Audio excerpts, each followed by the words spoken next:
नमस्कार दोस्तों, स्वागत है आप सभी का आपके अपने YouTube चैनल टारगेट विद दीपक में। दोस्तों, अब हम लोग तैयारी करने वाले हैं यूपी टेट और सुपर टेट की आने वाले एग्ज़ाम के लिए, और हम लोग आज कवर करेंगे पर्यावरण विषय को। आज ये हमारा पहला वीडियो है पर्यावरण से संबंधित। तो दोस्तों, पर्यावरण के बारे में आप लोगों ने पढ़ा ही होगा। पर्यावरण जो है इससे बहुत सारे क्वेश्चन आते हैं, लेकिन दिक्कत ये है कि इसमें इसका जो सिलेबस होता है वो थोड़ा लेंदी हो जाता है, इसमें काफ़ी चीज़ें आ जाती हैं। तो अब पर्यावरण के बारे में हम लोग पढ़ते हैं। पर्यावरण की परिभाषा सभी लोगों को पता है। पर्यावरण जो है दो शब्दों से मिलकर बना हुआ है, परिधन आवरण, हाँ, जिसका अर्थ होता है चारों ओर से घिरा हुआ। तो अब और पर्यावरण के जो प्रमुख अंग होते हैं, स्थल मंडल, जल मंडल और वायुमंडल। ये पर्यावरण के तीन प्रमुख अंग होते हैं, स्थल मंडल, जल मंडल और वायुमंडल। इसी में जैव मंडल भी आता है। अब जैव मंडल के कई घटक होते हैं, जैविक घटक और अजैविक घटक, ऊर्जा घटक, ये सब क्या होते हैं, इसके घटक होते हैं। पर्यावरण के प्रकार भी होते हैं, भौतिक पर्यावरण, जैविक पर्यावरण और मनोसामाजिक पर्यावरण। तो भौतिक पर्यावरण में बहुत सारी चीज़ें हैं, जिसमें ध्वनि, प्रकाश, नदी, खनिज पदार्थ, ये सब चीज़ें आ जाती हैं।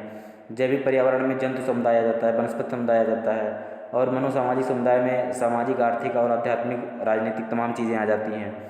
तो अब इससे संबंधित हम लोग कुछ प्रश्न को पढ़ लेते हैं। तो पर्यावरण में सबसे पहले हम लोगों को पढ़ना है पारिस्थितिक तंत्र। तो पारिस्थितिक तंत्र को पढ़ते हुए अब आप लोगों को जो है अब इतना लेंदी नहीं पढ़ाया जा सकता है, वीडियो काफ़ी लंबा हो जाता है। तो आप लोग पहले थ्योरी जो है वो आप लोग पढ़ लीजिएगा। क्वेश्चन, जो इम्पोर्टेंट क्वेश्चन है वो हम आप लोगों को करवा दे रहे हैं। तो सबसे पहले देखते हैं पारिस्थितिक शब्द को परिभाषित करने वाले पहले पर्यावरणविद कौन है। तो ये पहला क्वेश्चन है आपका, ये इसका आंसर है अर्नेस्ट हैकल। कौन है इसका आंसर? इसके परिभाषित करने वाले सबसे पहले पर्यावरणविद कौन है? अर्नेस्ट हैकल। अगला प्रश्न है, पारिस्थितिकी विज्ञान केंद्र कहाँ स्थित है? तो ऐसे दोस्तों आप लोगों को चार ऑप्शन मिल जाएगा, पारिस्थितिकी विज्ञान केंद्र कहाँ स्थित है। तो अब इसमें जैसे अब देहरादून हो गया और बहुत सारी चीज़ें, कई ऑप्शन मिल जाएंगे आपको। तो इसका आंसर क्या होगा? बेंगलोर। इसमें अक्सर लोग पारिस्थितिकी विज्ञान केंद्र में देहरादून लोग लगा देते हैं या दिल्ली लगा देते हैं, लेकिन इसमें आपको ये चीज़ ध्यान रखना है, इसका सही उत्तर क्या होगा? बेंगलोर होगा। अगला प्रश्न है, पारिस्थितिकी पिरामिड सामान्यतः कितने प्रकार के होते हैं? पारिस्थितिकी पिरामिड सामान्यतः कितने प्रकार के होते हैं? तो इसका सही उत्तर हो जाएगा 4 प्रकार के। कितने प्रकार के होते हैं? 4 प्रकार के। पारिस्थितिकी पिरामिड मुख्यतः कितने प्रकार के होते हैं? 4 प्रकार के होते हैं पारिस्थितिकी पिरामिड। अगला प्रश्न है, सबसे अस्थायी पारिस्थितिक तंत्र कौन सा होता है? सबसे अस्थायी पारिस्थितिक तंत्र कौन सा होता है? तो सबसे अस्थायी पारिस्थितिक तंत्र जो होता है वो जो जल स्थिर होता है, बहता नहीं है, वही सबसे अस्थायी पारिस्थितिक तंत्र होता है। तो इसमें सबसे सही इसका आंसर हो जाएगा समुद्र। कौन सा आंसर हो जाएगा? क्वेश्चन नंबर 4 का सबसे सही उत्तर हो जाएगा समुद्र। तालाब को भी आप कह सकते हैं, क्योंकि उसका भी जल स्थिर होता है। अगला प्रश्न है, क्वेश्चन नंबर 5, पर्यावरण जागरूकता का सृजन किसके द्वारा किया जाता है? तो पर्यावरण जागरूकता को किस तरह से बढ़ाया जा सकता है, पर्यावरण को किस तरह से, पर्यावरण के प्रति लोगों को किस तरह से जागरूक किया जा सकता है? तो इसके लिए आपका सबसे सही उत्तर, लोगों को कि कैसे आप बताएंगे कि कैसे जागरूक किया जाता है। तो इसके लिए क्षेत्रीय भ्रमण, आप लोगों के बीच में जाएंगे, लोगों को ले करके जाएंगे बीच में, और उसको पर्यावरण के बारे में उनको बताएंगे कि कैसे कैसे हम इसको पर्यावरण का संरक्षण कर सकते हैं, कैसे बहुत सारी चीज़ें होती हैं। तो क्षेत्रीय भ्रमण के द्वारा आप इसको बताया जा सकता है। अगला प्रश्न है, महासागरों में जल स्तर वृद्धि का क्या कारण है? जो महासागरों में जल का स्तर बढ़ रहा है, उसका क्या कारण है? इसका सही उत्तर हो जाएगा ध्रुवीय प्रदेश में बर्फ़ के पिघलने से। ध्रुवीय प्रदेश में बर्फ़ के पिघलने से महासागरों के जल के स्तर में वृद्धि हो रही है। अगला प्रश्न है, मैंग्रोव वनस्पति का मुख्य घटक क्या है? मैंग्रोव वनस्पति का मुख्य घटक क्या है? तो इसका सही उत्तर हो जाएगा राइजोफेरा। क्या हो जाएगा? राइजोफेरा। अगला प्रश्न है, हाइड्रोफाइट्स क्या है? तो ये हाइड्रोफाइट्स देखते हैं क्या है? एक जलीय पौधा है जिसे हाइड्रोफाइट्स कहते हैं। ये अक्सर पूछ लेता है हाइड्रोफाइट क्या है। तो आप लोग इसको ध्यान में रखिएगा, ये एक जलीय पौधा है। अगला प्रश्न है, रेगिस्तान में उगने वाले पौधों को क्या कहा जाता है? तो जीरोफाइट्स। ये क्वेश्चन अक्सर पूछ लिया जाता है एग्जाम में, जीरोफाइट्स कहते हैं। तो इसको आप लोग ध्यान में रखिएगा कि रेगिस्तान में उगने वाले पौधे को क्या कहा जाता है? जीरोफाइट्स। अगला प्रश्न है, पृथ्वी शिखर सम्मेलन कहाँ हुआ था? ये बहुत ही इंपॉर्टेंट क्वेश्चन है, आप लोग इस चीज़ को ध्यान में रखिएगा। पृथ्वी शिखर सम्मेलन कहाँ हुआ था? कहाँ हुआ था? रियो डी जेनेरियो में, रियो डी जेनेरियो में। अगला प्रश्न है, भारत में वन अनुसंधान संस्थान कहाँ स्थित है? भारत में वन अनुसंधान संस्थान कहाँ स्थित है? देहरादून। ये ध्यान रखिएगा, भारत में वन अनुसंधान, अगर वन अनुसंधान संस्थान इस तरह से, क्योंकि देहरादून में बहुत सारे वन हैं तो इसलिए वहाँ ये सब चीज़ें ज़्यादा पाई जाती हैं, देहरादून। अगला प्रश्न है, वैश्विक विरासत का वन किसे कहा जाता है? वैश्विक विरासत का वन किसे माना जाता है? तो इसका सही उत्तर है पश्चिम बंगाल में भारतीय वनस्पति उद्यान को। पश्चिम बंगाल में भारतीय वनस्पति उद्यान को वैश्विक विरासत का वन कहा जाता है। अगला प्रश्न है, क्वेश्चन नंबर 13, सर्वाधिक जैव विविधता कहाँ पाई जाती है? सर्वाधिक जैव विविधता कहाँ पाई जाती है? तो उष्णकटिबंधीय वनों में, जहाँ उष्णकटिबंधीय क्षेत्र होता है वहाँ सबसे ज़्यादा जैव विविधता पाई जाती है। अगला प्रश्न है, वर्ष 1984 की भोपाल गैस त्रासदी में किस गैस के रिसाव के कारण, जो 1984 में भोपाल गैस त्रासदी हुई थी वो किस गैस के रिसाव के कारण हुई थी? तो ये कौन सी गैस थी?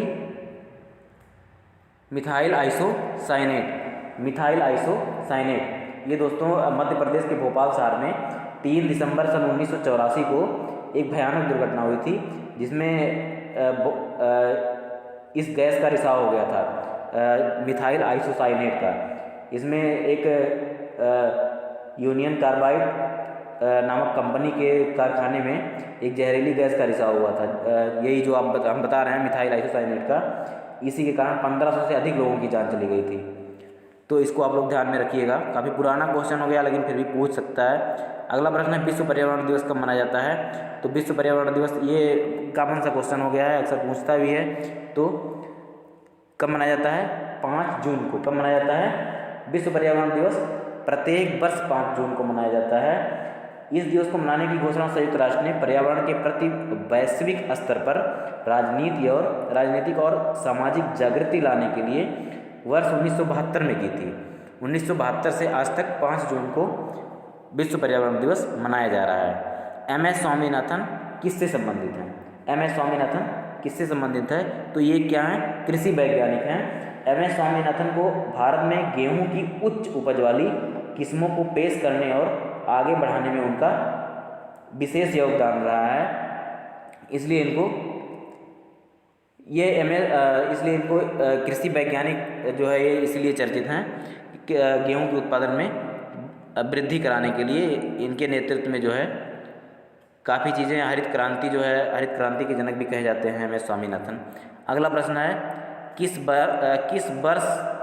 किस गैस के वर्षा के पानी में घुलने से वर्षा का पानी अम्लीय हो जाता है? कौन सी ऐसी गैस है जिसके पानी में घुलने की वजह से वर्षा का जल जो होता है वो अम्लीय हो जाता है? कौन सी ऐसी गैस है जिसके जल में घुलने की वजह से वर्षा का जल क्या हो जाता है? अम्लीय हो जाता है। तो ये कौन सी गैस है? Sulphur dioxide. कौन सी गैस है? Sulphur dioxide. Sulphur dioxide gas की वजह से वर्षा का जल जो है अम्लीय हो जाता है। अगला प्रश्न है, एगमार्क किससे संबंधित है? एगमार्क किससे संबंधित है? तो एगमार्क जो होता है वो शुद्धता का प्रतीक होता है। एगमार्क प्रमाण चिन्ह भारत में कृषि खाद्य पदार्थों पर लगाया जाता है। यह खाद्य पदार्थों की गुणवत्ता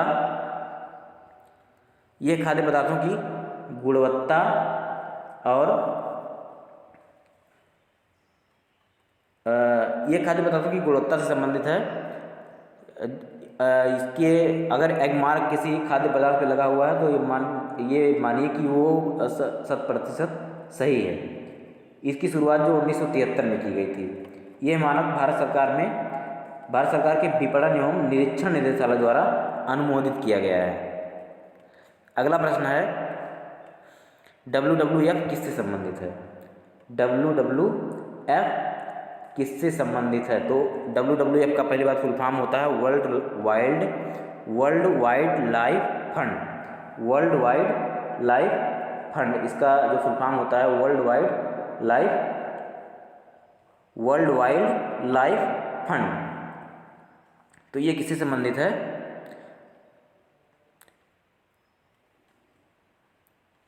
ये विश्व का सबसे बड़ा संरक्षण संगठन है, वन संरक्षण संगठन है। इसकी शुरुआत जो हुई थी 19 अप्रैल 1961 में हुई थी। कब हुई थी? 29 अप्रैल 1961 में। यह पर्यावरण संरक्षण अनुसंधान से संबंधित कार्य करता है। अगला प्रश्न है ग्रीन पीस इंटरनेशनल का मुख्यालय कहाँ स्थित है? तो ग्रीन पीस इंटरनेशनल का मुख्यालय कहाँ स्थित है? नीदरलैंड के एम्स्टर्डम में। कहाँ स्थित है? ग्रीन पीस नीदरलैंड के एम्स्टर्डम में। अगला प्रश्न है घास भूमि क्षेत्र के परितंत्र की खाद्य श्रृंखला में सबसे उच्च स्तर के उपभोक्ता कौन होते हैं? तो सबसे उच्च स्तर पे कौन होते हैं? मांसाहारी होते हैं। कौन होते हैं? सबसे उच्च स्तर पे कौन होते हैं? मांसाहारी होते हैं। अगला प्रश्न है पर्यावरण संरक्षण अधिनियम किस वर्ष पारित हुआ था? पर्यावरण संरक्षण अधिनियम किस वर्ष पारित हुआ था? तो ये हुआ था 1986 में। कब हुआ था? 1986 में। भारत सरकार ने पर्यावरण के संरक्षण के लिए एक कानून बनाया था जिसे पर्यावरण संरक्षण अधिनियम कहते हैं। इस अधिनियम को 1986 में पारित किया गया था। अगला प्रश्न है ग्रीन मफलर किससे संबंधित है? तो ग्रीन मफलर जो होता है वो ध्वनि प्रदूषण से संबंधित होता है। ग्रीन मफलर ध्वनि प्रदूषण से संबंधित होता है। इस प्रदूषण पर नियंत्रण पाने के लिए एक ही उपाय है कि परिवर्तन व्यवस्था में सुधार किया जाए ताकि शोरगुल कम हो और ध्वनि प्रदूषण नियंत्रित हो सके। तो ये पूछ लेता है अक्सर कि ग्रीन मफलर किससे संबंधित है? तो ग्रीन शब्द की वजह से आप लोग कंफ्यूज ना हो।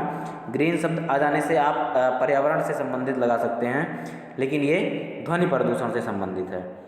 अगला प्रश्न है अंतर्राष्ट्रीय ओजोन दिवस कब मनाया जाता है? तो अंतर्राष्ट्रीय ओजोन दिवस दोस्तों 16 सितंबर को मनाया जाता है। कब मनाया जाता है? 16 सितंबर को मनाया जाता है। 16 सितंबर को अंतर्राष्ट्रीय ओजोन दिवस के रूप में मनाया जाता है। यह ओजोन परत की रक्षा से संबंधित जागरूकता फैलाने के लिए मनाया जाता है। अगला प्रश्न है किसी खाद्य श्रृंखला में शाकाहारी किस प्रकार के उपभोक्ता होते हैं? किसी खाद्य श्रृंखला में शाकाहारी किस प्रकार के उपभोक्ता होते हैं? तो ये प्राथमिक उपभोक्ता होते हैं। कौन से उपभोक्ता होते हैं? प्राथमिक उपभोक्ता होते हैं। अगला प्रश्न है पारिस्थितिक तंत्र के तत्वों के चक्रण को क्या कहते हैं? पारिस्थितिक तंत्र के तत्वों के चक्रों को क्या कहते हैं? तो इसको कहते हैं जैव भू रासायनिक चक्र। जैव भू रासायनिक तत्व। इसके तहत मृत वस्तु मिट्टी की पूर्ण उर्वरता को बनाए रखने में पारिस्थितिक तंत्र की सहायता करती हैं। अगला प्रश्न है संकटग्रस्त जंतु दैत्याकार पांडा, इसको लाल पांडा भी कहा जाता है, कहाँ पाया जाता है? चीन में। कहाँ पाया जाता है? चीन में। अगला प्रश्न है जब एक जीव लाभ लेता है बगैर दूसरे सहवासी जीव को प्रभावित किए तो क्या कहलाता है? जब एक जीव लाभ लेता है दूसरे सहवासी जीव को बिना प्रभावित किए हुए तो वो क्या कहलाता है? तो वो कहलाता है सहभोजी। क्या कहलाता है? सहभोजी। जैसे फर्न, आर्किड। फर्न का पौधा आप लोग देख सकते हैं कुएं में, अक्सर कुएं की जो बाउंड्री होती है उसके आसपास बिल्कुल हरा सा होता है, हरा हरा होता है। नीचे जड़ में उसके गांठ होती है, पत्तियां एकदम हरी होती हैं। डायरेक्ट जड़ से उसका तना नहीं होता है, डायरेक्ट उसमें से पत्तियों की डंठलें निकली होती हैं। तो आप फर्न जान सकते हैं। अक्सर जहाँ सर्द स्थान होता है वहाँ पाया जाता है। अगला प्रश्न है कौन सा वायुमंडलीय प्रदूषक अम्लीय वर्षा का मुख्य कारक है? तो सल्फर डाइऑक्साइड SO2 सबसे अम्लीय वर्षा का सबसे मुख्य कारक है।